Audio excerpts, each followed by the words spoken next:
पड़ोसी देश बांग्लादेश इस वक्त एक बहुत ही बड़े बिजली संकट से जूझ रहा है। ढाका से लेकर सुदूर गांवों तक कई घंटों की बिजली कटौती हो रही है। विदेशी मुद्रा भंडार की कमी के चलते अंतर्राष्ट्रीय बाजार से महंगा कोयला और गैस खरीदना बांग्लादेश के लिए बड़ी चुनौती बन चुका है। संकट की इस घड़ी में बांग्लादेश ने एक बार फिर से भारत से गुहार लगाई है अतिरिक्त बिजली और ईंधन की। लेकिन क्या आप जानते हैं कि भारत सिर्फ बांग्लादेश को ही नहीं बल्कि दक्षिण एशिया के कई अन्य देशों को भी बिजली सप्लाई करता है, बेचता है। भारत सिर्फ अपने विशाल ग्रिड को मजबूत नहीं कर रहा बल्कि पावर एक्सपोर्टर बनकर सालाना हजारों करोड़ रुपए भी कमा रहा है। आज के इस वीडियो में हम जानेंगे भारत किन किन देशों को बिजली बेचता है, इससे भारत को सालाना कितनी कमाई होती है और नेपाल भूटान के साथ भारत का टू वे बिजली मॉडल कैसे काम करता है। वीडियो को लास्ट तक जरूर देखिएगा क्योंकि वीडियो बेहद जानकारी वाला है। नमस्कार, आपके साथ मैं पल्लवी रविंद्र सिंह। देखिए, सवाल ये उठ रहा है कि क्या बिजली सिर्फ एक बुनियादी ज़रूरत है या फिर यह 21वीं सदी का सबसे बड़ा कूटनीतिक हथियार अब बनकर सामने आया। जब बांग्लादेश अंधेरे में डूब रहा था, उसकी इकोनॉमी पर संकट आ गया तो उसकी पहली नज़र भारत की तरफ क्यों आई। लेकिन कहानी सिर्फ देखिए एक पड़ोसी की मदद तक सीमित नहीं रह गई है।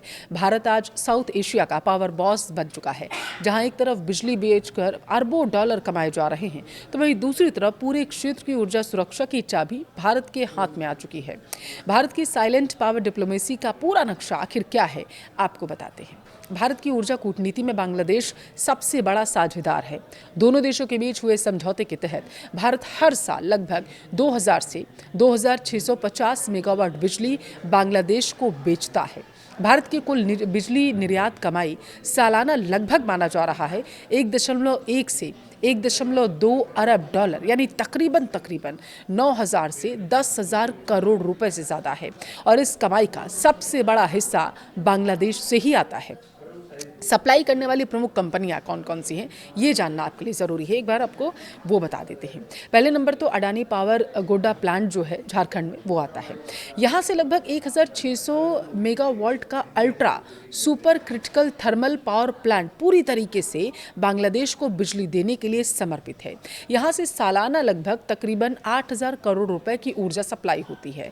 दूसरे नंबर पर सार्वजनिक और अन्य निजी कंपनियां आती हैं, जैसे एनटीपीसी विद्युत व्यापार निगम और पीटीसी इंडिया, और 333 सेम्सकॉप आता है।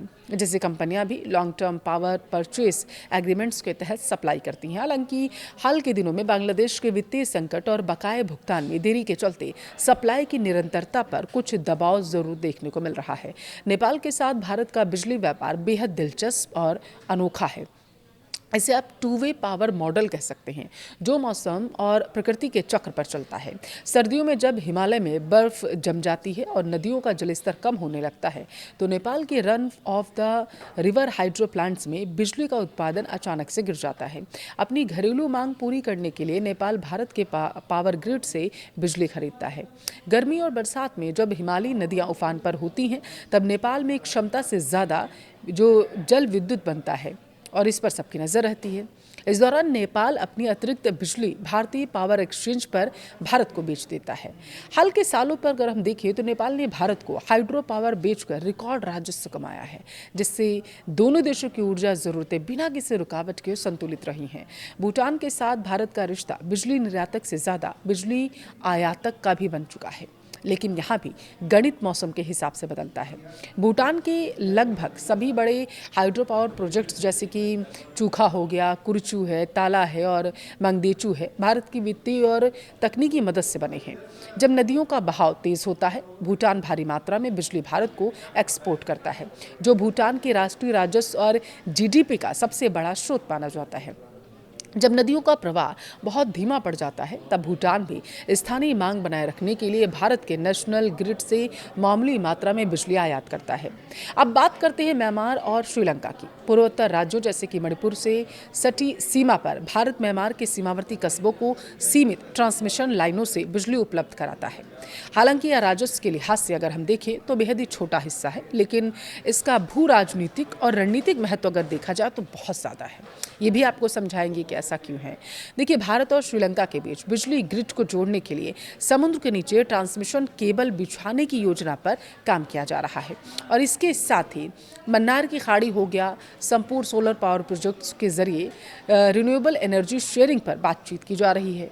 भविष्य में माना जा रहा है कि श्रीलंका सीधे भारतीय ग्रिड से जुड़कर पीक आवर्स में बिजली खरीद और बेच सकता है। भारत की भौगोलिक स्थिति ऐसी है कि वह पूर्व में म्यांमार, थाईलैंड हो गया, पश्चिम में मध्य पूर्व तक बिजली ग्रिड का हब बन सकता है, ये भी माना जा रहा है। जब एक देश में रात होगी तो दूसरे देश में दिन के उजाले से बनी सौर ऊर्जा को ग्रिड के जरिए वहां भेजा जा सकेगा। दक्षिण एशिया में क्रॉस बॉर्डर पावर ट्रेडिंग इसी बड़े विजन की पहली मजबूत सीढ़ी मानी जा रही है। तो साफ है कि बिजली का यह व्यापार सिर्फ 10,000 करोड़ रुपए का सालाना कमाई तक सीमित नहीं है, बल्कि यह भारत की क्षेत्रीय ताकत, डिप्लोमेसी और ऊर्जा सुरक्षा की रीढ़ की हड्डी बन चुका है। बांग्लादेश के संकट से लेकर नेपाल और भूटान के संतुलन तक भारत दक्षिण एशिया का पावर हब बनकर उभर कर दुनिया के सामने आ रहा है। पड़ोसी देश बांग्लादेश इस समय एक देखिए गंभीर ऊर्जा संकट से जूझ रहा है। विदेशी मुद्रा की कमी हो रही है, महंगी ईंधन की वजह से वहां घंटों बिजली गुल रह रही है और उसने एक बार फिर से भारत से अतिरिक्त बिजली की गुहार लगा दी है। लेकिन क्या आपने ये भी कभी सोचा है कि 140 करोड़ की आबादी वाले भारत के पास इतनी बिजली कहां से आती है कि वो इन देशों को दे रहा है? पूरी ज़रूरतें पूरी करने के बाद पड़ोसी देशों को भी हज़ारों करोड़ रुपए की बिजली दे देना, ये अपने आप में बहुत बड़ी बात है। भारत कुल कितनी बिजली पैदा करता है? हमारी बिजली कोयले से कितनी बनती है, सूरज और हवा से कितनी, और न्यूक्लियर एनर्जी से कितनी? आइए इसे भी समझते हैं, क्योंकि ये भी समझना हमारे लिए ज़रूरी है। सबसे पहले बड़े आंकड़ों पर ज़रा हम नजर डालते हैं। भारत दुनिया का तीसरा सबसे बड़ा बिजली उत्पादक और उपभोक्ता देश है। भारत की कुल बिजली उत्पादन क्षमता 540 से 550 गीगावाट के विशाल आंकड़े को पार कर चुकी है। आज से 10 से 15 साल पहले भारत में पीक आवर्स के दौरान बिजली की भारी किल्लत होती थी, लेकिन आज भारत का पावर डेफिसिट घटकर लगभग शून्य के करीब पहुंच चुका है।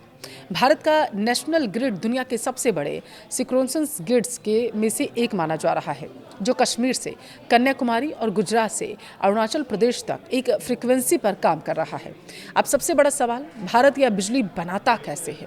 भारत का एनर्जी बास्केट मुख्य रूप से 3 बड़े हिस्सों में देखिए बटा हुआ है। अब इनको आपको समझाते हैं कि कौन कौन से हिस्से हैं। पहला हिस्सा हो गया थर्मल पावर, कोयला और गैस।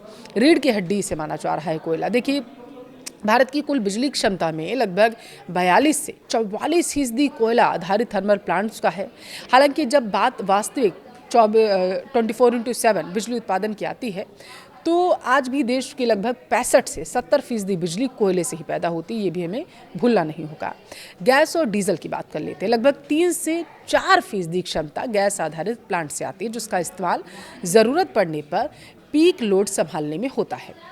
और रिन्यूएबल एनर्जी की बात कर लेते हैं, दूसरे नंबर पर आ रहा है, क्योंकि ये सबसे तेज़ क्रांति भारत ने गैर जीवाश्म ईंधन के मामले में इतिहास रचते हुए अपनी कुल क्षमता का 50% से ज़्यादा हिस्सा क्लीन एनर्जी में बदल लिया है। सोलर पावर की अगर बात करें तो भारत में लगभग 150% गीगावाट सोलर कैपेसिटी इंस्टॉल हो चुकी है। राजस्थान के भादला और गुजरात के खावड़ा जैसे सोलर पार्क दुनिया के सबसे बड़े सोलर पार्कों में गिने जाते हैं। विंड पावर की अगर मैं बात करूं तो तमिलनाडु और गुजरात के तटीय इलाकों में पवन चक्कियों से तकरीबन 56 गीगावाट बिजली पैदा की जा रही है। तीसरे नंबर पर आता है हाइड्रो और न्यूक्लियर पावर्स। इन्हें भी समझना जरूरी है, क्योंकि जल विद्युत और हिमालयी नदियों और बड़े बांधों जैसे टिहरी भाखड़ा नागल हो गया, जैसे लगभग 52 GW बिजली बनाती हैं। परमाणु ऊर्जा और कुडनकुलम और काकरापार और तारापुर जैसे न्यूक्लियर प्लांट से तकरीबन 8.8 गीगावाट बिजली मिलती है हमें, जिसे भविष्य में तेजी से बढ़ाने की भी योजना की जा रही है। इस पर विशेष फोकस रखा जा रहा। अब इतने विशाल उत्पादन और मजबूत ग्रिड के दम पर ही भारत आज अपने पड़ोसियों के लिए एनर्जी लाइफलाइन बना हुआ है। भारत बिजली बेच भी रहा है और अपने देश में कमी भी नहीं होने दे रहा है। भारत सालाना 1.1 से 1.2 अरब डॉलर, मैंने आपको बताया, कोई बिजली का निर्यात करता है। सबसे बड़े जो खरीदार हैं वो बांग्लादेश है। भारत हर साल इसे 2000 से 2650 मेगावाट बिजली देता है और इसी के साथ बांग्लादेश नंबर 1 पर आता है। दूसरे नंबर पर नेपाल आता है। मैंने आपको बताया कि सर्दियों में जब नेपाल की नदियों में पानी कम होता है तब भारत उसे बिजली बेचता है।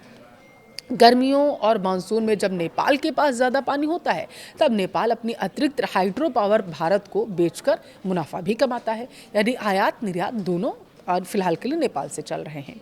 वहीं अगर दूसरी तरफ भूटान और अन्य देशों को हम देखें तो भूटान के हाइड्रो प्रोजेक्ट्स भारत की मदद से बने हुए हैं। गर्मियों में भूटान भारत को बिजली एक्सपोर्ट करता है और सर्दियों में ज़रूरत पड़ने पर भारत से लेता भी है।